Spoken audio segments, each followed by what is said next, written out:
Okay. I bet we're live. I think we're live. Hello. Welcome to Office Hours. I am Jane Frizzell.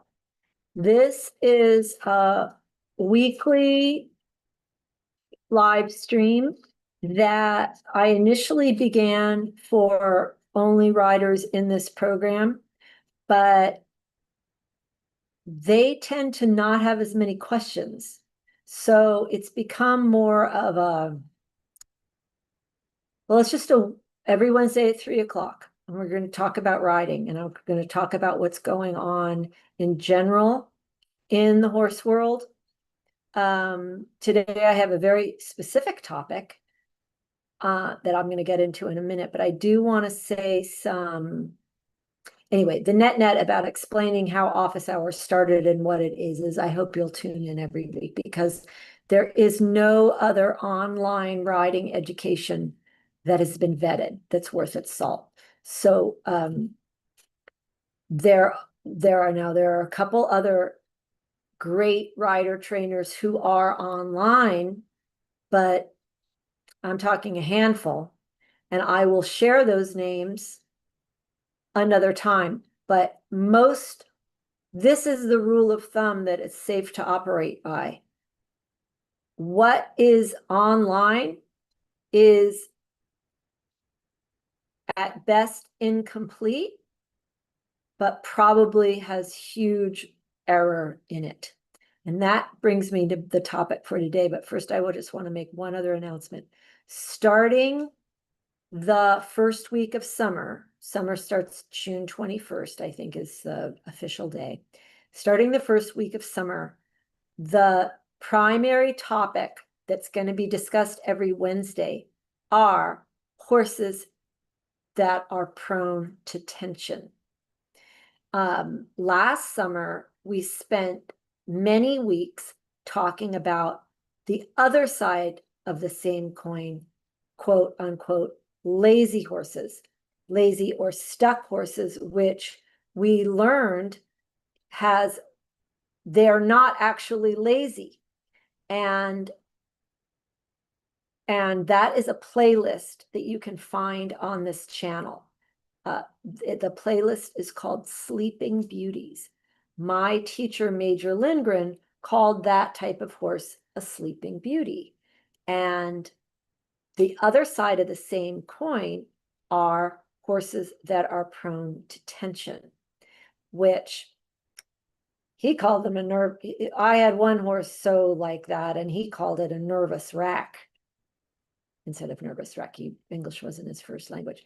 So we are going to address frantic nervous wrecks this summer, very much in the same pattern that we used addressing sleeping beauties last summer. And if you are a aspiring professional or a serious rider of any kind, you really must know and understand how to address each type of horse. Because when there are problems with horses, it's usually due to it being air quote lazy. It's not really lazy, or being a nervous wreck. So you solve those things, and then usually things will go much more smoothly. Okay. The topic for today is a special one. There are a couple dozen rider trainers who are well in this program, training daily according to the principles of the primary riding schools of history, those being Saumur, Warendorf, Vienna, Fort Riley through Saumur, Tor di Quinto, Italy, which is where Caprilli organized and explained the forward seat for jumping. Those are the primary riding schools of history that horsemen agree the correct directives have been recorded. Anything outside of those is derivative at best, but probably watered down, plagiarized, or even totally fucked up. Having said that,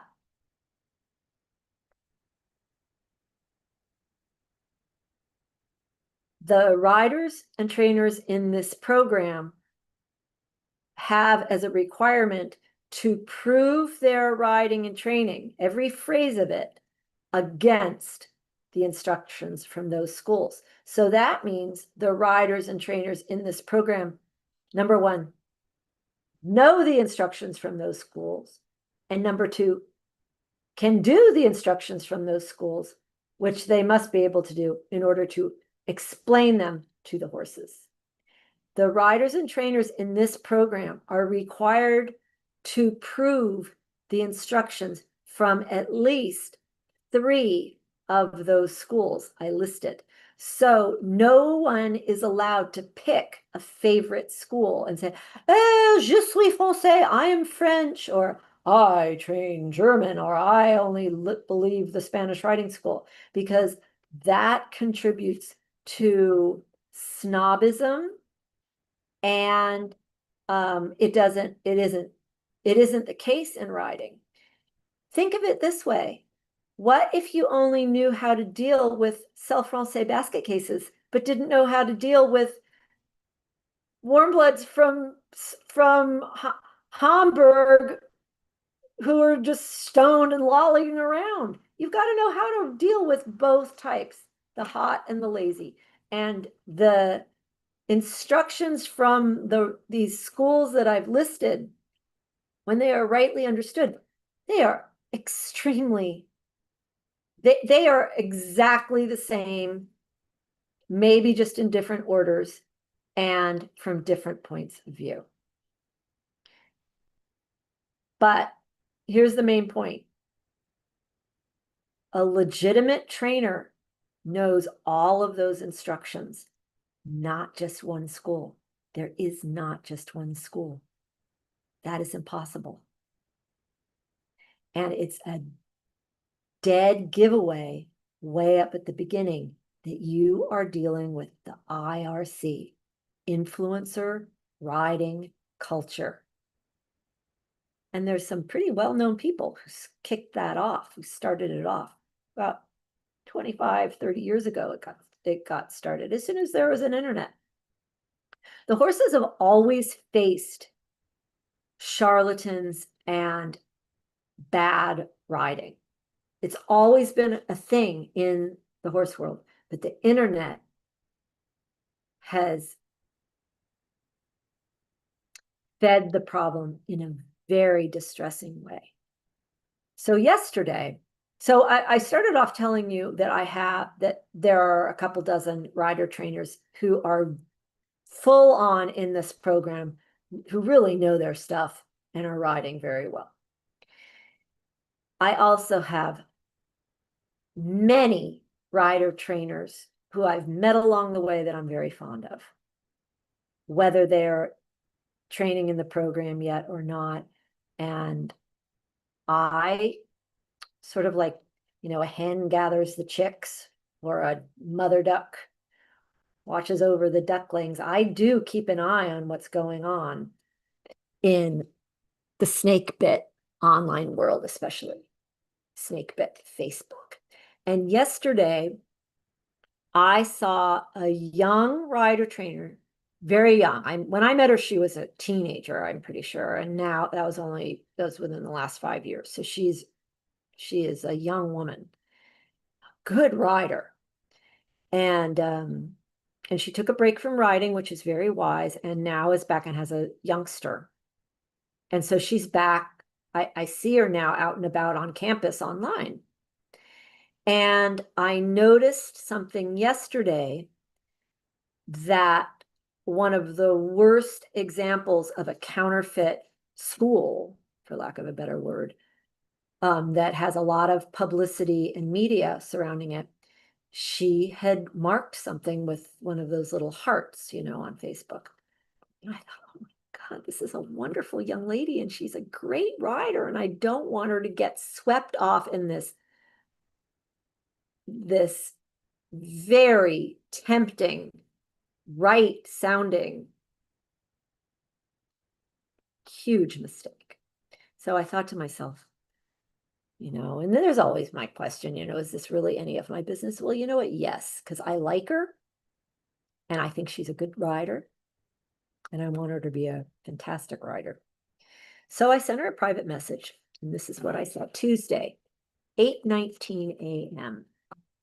Margot Deer. You guys now know her first name. I didn't mean to say that. That was an accident. I don't know an easy way to say it, so I'll just say it. The school of Legerete will lead you down a wrong road in riding and training that is very, very bad and takes a long time to see how bad it is. Follow Saumur, not Legerete. And she answered me right back. Oh, I was relieved because I was afraid, I didn't know. And she said, oh, I didn't realize. And then I said, I will be very happy to explain in more detail sometime or anytime on phone or Zoom. The material from that school is very seductive and it sounds and seems really good, so it's easy to make a mistake. Or maybe I could or should address the problem in my office hours live stream tomorrow afternoon. And she answered back, either way, I want to know. It seems nice because the horses are up and open. And she's right. That's why it looks right. And it looks better than the buried horses we're seeing so often at the FEI. The horses are up and they are open. Then she said again, another message, if you do the live stream, can you record it? I have an appointment in the afternoon tomorrow. And I said, yes. These live streams are here still on YouTube for anyone to review. So you can go back and look at old ones and you can find out from the descriptions. A lot of them have descriptions, what the topics are, and hopefully tell from the titles, etc. But yes, they are here. It's not like I'm just going to speak and run off. What I say stands, and what's on here is for you guys. So I said, yes, the live streams, yes, referring to the live streams. Then I said, this is referring to the horses being up and open. I said, they are open, but they are not elastic. And over time, they are very weak behind. The school actually violates a fundamental rule that is so important that originally Saumur practically tattooed it on their horsemen. And that rule you can find in Saumur section 34. I'll get back to that in a minute. Yes, this will be the topic tomorrow, and with your permission, I will read our dialogue here as an intro without naming names. Whoopsie, I already said her name. Oh well. And she answered back, yes, definitely, I'd love to hear it. I can tell they're not really supple. I just figured they, him and his students, knew something I didn't about stability. Okay, so you can hear this young lady understands riding. And she's wanting to understand horses that are up and open. But I'm going to say that the thing about a horse being up and open is that the pole isn't how you know if it's uphill. Horses need to be uphill. Pole being the highest point, a horse can have its pole be the highest point and the horse is still downhill in its body. It doesn't matter how high you can make the pole. And it's a trick. It's a counterfeit. And I'm going to try to get into a little more detail about that. And as far as a horse being open, yes, we want a horse to be apart. We don't want a jammed horse. But there are angles in the joints that must close. These are the large joints of the hindquarters, the uppermost joints, especially the top two joints of the hindquarters. That's not the SI. These are ball joints, coxofemoral, huge big joints, femur into hip socket, those joints. So for a horse to be open or have a good long top line and a good long top line with the spine being lengthened over the top line toward the front in the direction of the movement. You listening?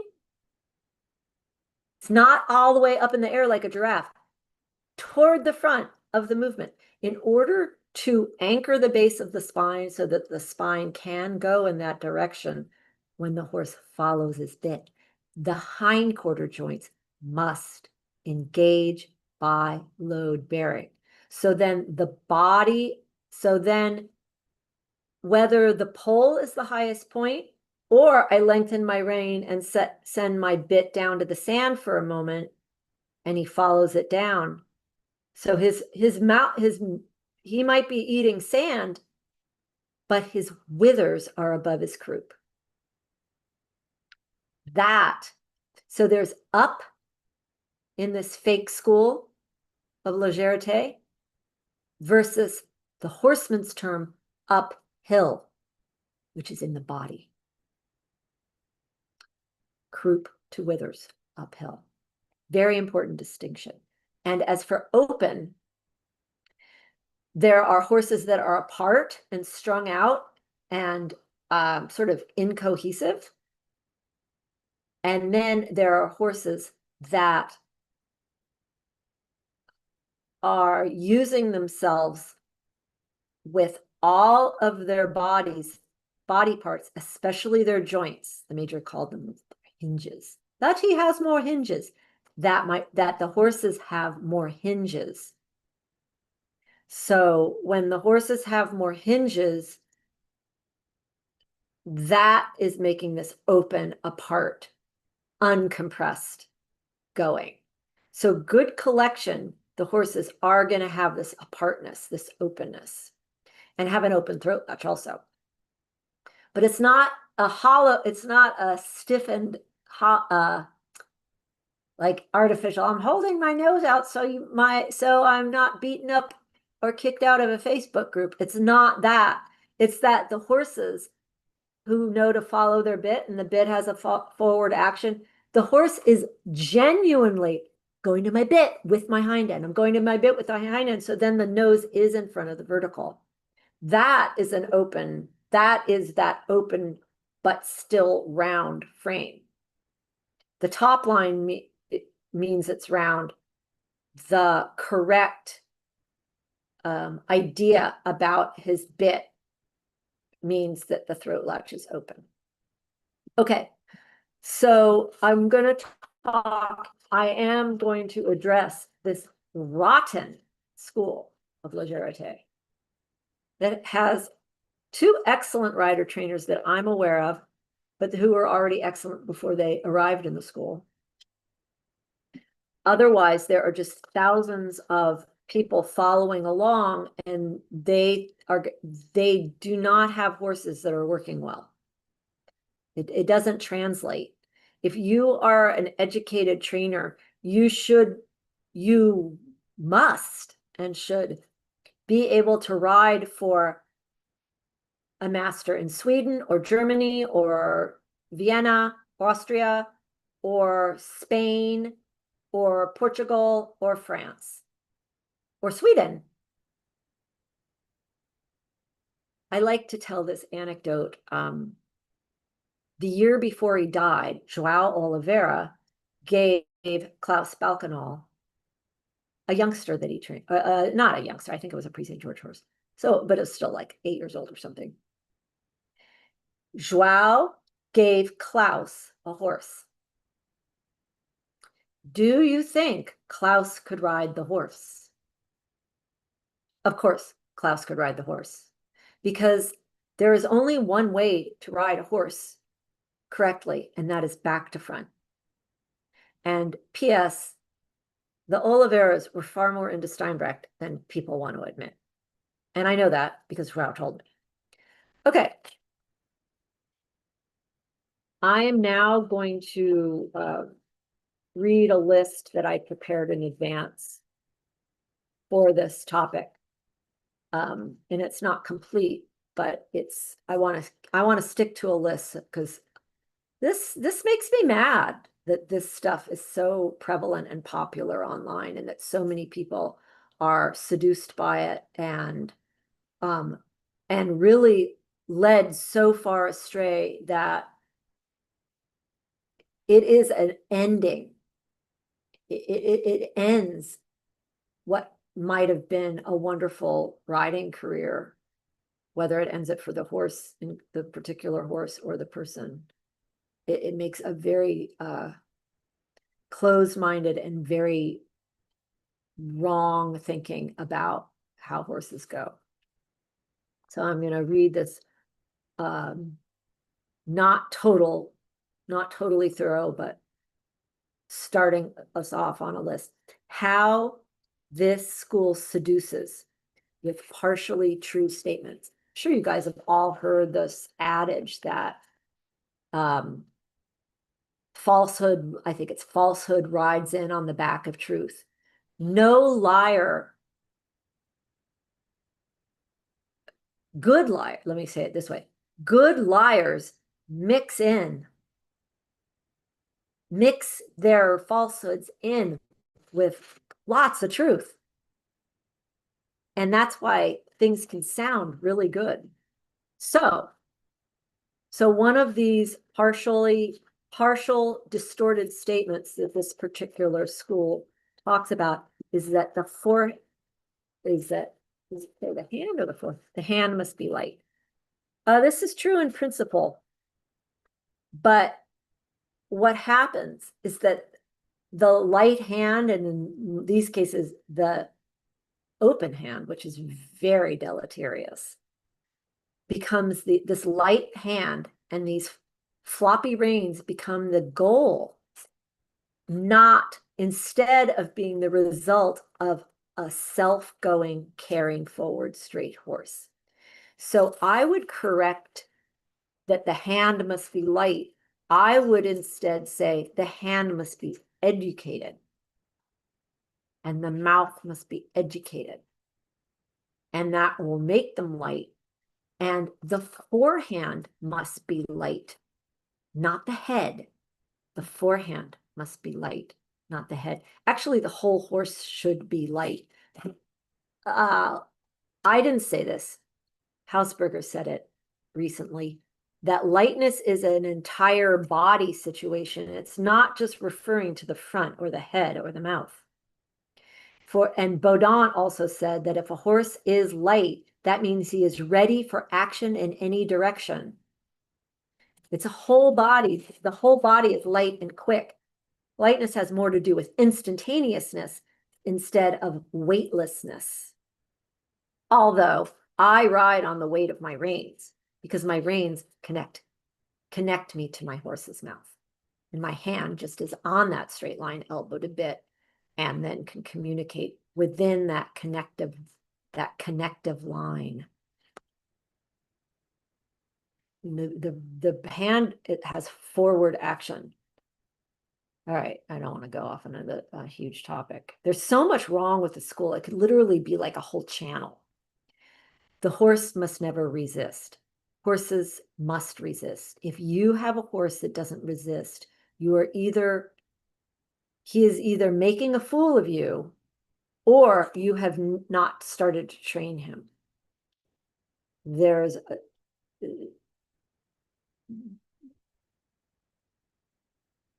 going to be moments of resistance. Now, that doesn't mean there's going to be resistance every day, because once the horse is starting to understand the system, he's liable to go, oh, I like this. Oh, I want to try that. Oh, a new thing?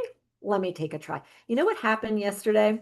I can't remember if I mentioned it in Steinbreck sessions, which is another thing that I'll put a link in the description below. Steinbreck sessions is a program every Tuesdays at 3 that I really recommend all of you pay attention to. Yesterday, there's a 4-year-old horse, Spanish horse, that he's very green. And we've just been doing his walk, trot, canter on straight lines and curved lines, da, da, da, da, da, da. And now the canter is getting pretty reliable. And yesterday, without a warning, I said to his rider, okay, it was at the end. And I wanted to make him tired because a big rain was settling in their region. And I knew he would be not worked for a few days. Never tried it before. I said, canter on the circle and ride one single 10-meter circle inside the circle. So you should know this. A circle and a circle inside the circle, there's certain requirements for these circles. They begin and end at the exact same point, and they are perfectly round. And the gait should be consistent through the entire shape of the perfectly round circle that begins and ends at the exact same point. So this 4-year-old horse, he's coming 5. He's nearly 5. Never did it before. Cantered on a circle. This is getting easy. Okay, try one 10-meter circle. The rider trainer is informed and educated and disciplined. She entered the circle, hit her mark point in the center of the big circle, hit the exit mark, which was the origin point. Perfect, no problem. Walk, pet him. No complaints. Horse wasn't surprised. Horse kind of looked like he liked it. We were more excited than he was, though. Let him walk a minute, turn around, did the other lead. Training is progressive, and the lessons succeed each other. And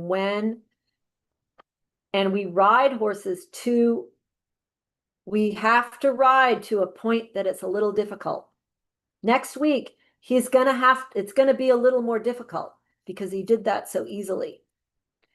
Okay, here's the next partial true statement that this counterfeit school uses as has weaponized. The pole should be the highest point. In competition, the pole should be at the highest point. If a horse is using himself really well and really knows his lines and is more upper level or is actually more athletic, he will, in turns, which are corners, occasionally have his pole drop below the highest point, particularly if it's a sexed horse, a stallion or mare, but more a stallion because they are cresty. So they sometimes have a little higher ridge of the line of their mane that is above where their pole is. But even the most cresty stallion on a straight line, when he's collected properly, his pole will be the highest point. But hey, in warm-up, I might put his nose in the sand. His withers will be higher than his croup when his nose is in the sand. So then he will be uphill. The pole will be the highest point when the horse is straight forward and going uphill to an ideal contact. Forced or artificial pole height is, in a way, more sickening than the over-compressed horses we see so often in the FEI at the moment, because it's so self-righteous. On to the next. The horse must be calm and supple. This is like, oh, it has to be light and calm and supple. Well, this doesn't mean on Thorazine or asleep. There is a flattened, quiet obedience that is in many of these cases substituted for a true mental looseness. Calm includes looseness, but calm isn't asleep. And looseness and calm must include readiness. Okay, collection should come without force. So if I disagree, that school parades around, oh, look at the pole, it's the highest point, the horse is collected, but the horses aren't collected because collection is a gathering of the propulsive forces of the hindquarters by the hindquarters' own carrying power. Rewind that and you can write it. So unless it is collection by the hindquarters, it does, which I routinely daily achieve, and so do 2 other people I help without force. This is achieved without force. It is achieved by progressive exercises. It's not achieved by the pole going up. Okay, this is just a short list of the distorted truths that this particular school I'm addressing has weaponized. And they make it hard for a normal horse person who doesn't have the facts as available in the facts about riding and training are very, very available to my mind. I don't have to go look at them up. I don't have to ask anyone. I know them really well. But less matured, finished trainer might not be able to identify these twisted, mixed up things. And I think this guy actually titled his book Twisted Truths, now I come to think of it, when he's the most twisty one of all. Listen, you don't have to believe me, but get the reading list that we train by, which is those 5 primary schools that I mentioned at the beginning. Everything must conform to those schools. Don't believe one particular person. Never believe that. And everyone must check on what I say too, but I check on everything like a million times before I utter it because I've been conformed. You know, I've been raked over the coals for a long time. I do know this topic, but do check me, double check me, but double check me with the authorities, which are the primary schools that I listed out at the beginning of this and that I'll put into the description. Do not try to check me with a false prophet, with a false teacher, teaching distortions of what is the case. So up and open. Our rider, the rider that I went to yesterday privately and said, "Oh, my darling, I'm scared you're going to go down a really bad way." I was so relieved. I love this young lady. I was so relieved. And so I was literally overjoyed when she replied so quickly. And I thought twice before bringing up the subject because I am routinely beat to shit for opening my mouth. Okay. The horses are up and open, but let's change that language. The horses must be uphill croup to withers instead of up. And open, we want the top line long and the spine evenly distributed along the line of travel. That's part of the requirement of straightness, according to the horsemen of history. Horsemen, plural, never just one. You must have at least 3 tell you you're on the right track or you're not. Okay. Also, in my dialogue with the young lady yesterday, I noted that the school, this fake school, this counterfeit school, violates a fundamental rule that is so important that Saumur practically tattooed it on their horsemen. The rule that I'm speaking of there, the school of Legerete is waxing on about the fucking pole being high, like a giraffe.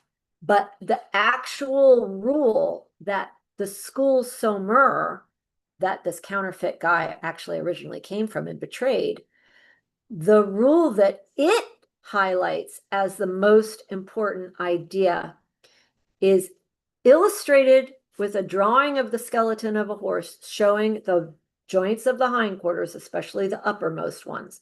Does not focus on the lower joints. It's focusing on the uppermost joints. And in section 34 of Saumur, which is public domain, please go verify what I'm about to say. It says that everything in the going of the horse comes by coxofemoral articulation by load bearing. That's section 34, Saumur, 1912, and is also Fort Riley, 1935, also section 34. Section 34, coxofemoral articulation. That is the thing to become obsessed with if you want to ride well. Coxofemoral articulation, not the SI joint. Coxofemoral articulation by load bearing. Okay, I'm going to go on. I'm going to continue on, even if I'm a little wooden. Yeah, I'm going a long time, but this is really important. Okay, this Legerete doctrine, where it fails. Number one, this is only a partial list for me. There is an absence of uphillness in the horse's bodies, croup, and activity causing the withers to be above the croup. That is known as relative elevation. It comes in stages according to the engagement and activity of the hindquarters. That makes the withers lift, not the pole. The body, it's in the body of the horse, not the extremity, you understand? You must train the withers come up. In German, it's called die Aufrichtung. Go back and look at the Steinbreck sessions, Tuesdays at 3 o'clock. He talks about this relative elevation. It's like 3 footnotes per page. Uphillness is in the body of the horse. Okay, the school of Legerete totally fails in that there is no real elasticity. And for me, then there's no actual lightness, because lightness means instantaneous readiness. The hand becomes a religion, as does the pole. My hand is one of 3 aids, and it is the third aid, the third physical aid, seat, leg, hand. My hand doesn't even start getting discussed until my seat and leg have activated the horse. That is also a rule. That is a rule in Saumur. That is a rule from Baudant from Saumur. That is a rule from Phyllis himself from Saumur. And also, here's a PS. All of the bit shit that the school of Legerete has plagiarized and taken from Saumur, but also republished erroneously, is public domain. That means it's free for everyone. In section 41 of Saumur 1912, and also section 41A and B of Fort Riley 1935, which is another public domain document, and they're nearly identical because Saumur gave America its flat work instructions, which include the flexions for the jaw that Legerete ripped off. But they already belong to you. They are public domain. You don't have to pay me to get them either. They are yours. Look them up. Write down what I said. Okay. The bit by this counterfeit school is treated, it's talked about too much, and the wrong bits are talked about too much. I don't care about, you can't fit a bit until the mouth is educated, because the jaw is going to change. The mouth is going to be a different mouth once the jaw has taught to come free. So the bit that might have fit a green horse when he's learned his lessons about his bit, the fit will be different. You understand? Okay, I'm kind of going on tangents a little bit. Okay, number 5 of problems with the school. The hindquarters, they're impotent. They are weak and uneducated. They should be the star of the program. Hindquarters are, motion is the element of the horse, and all motion starts in the hindquarters. That's all I think I should say about that. The 2 golden rules of riding are neglected. I've never heard them discussed. The 2 golden rules of riding from every school that I have listed repeatedly today are: ride the horse forward and set it straight. The only deviation you will find in that rule is from Colonel Podolsky from Vienna, who said it thus: set the horse straight and ride it forward. So if you want to have a fight over that, fine. Forward and straight, those things must be present. Find out what they really mean. Okay. To summarize this rebuke of this counterfeit, very popular international self-proclaimed school of Legerete, which means lightness in French. This is not classical. Classical is forward straight riding. It's not classical, it's a seductive imitation built on isolated fragments of truth, misused to bypass the central tenets of classical riding, which are forward, desire from the horse, straightness in the horse's going, which has 2 features, which I'm not going to list right now. Looseness and elasticity, which is the glue of riding. Elasticity is the glue that weds the carrying power of the hindquarters to the propulsive force. Uphillness, this relative elevation I keep mentioning, the Aufrichtung in German, which means a hindquarter generated uphillness in the body of the horse, visible croup to wither. And there's 2 more. Engagement, which Saumur cites in section 34 as coxofemoral articulation by load bearing. And finally, this is what Colonel Podolsky verbatim identifies as classical horse training: Durchlässigkeit, when the rider has the thought and the horse executes the thought.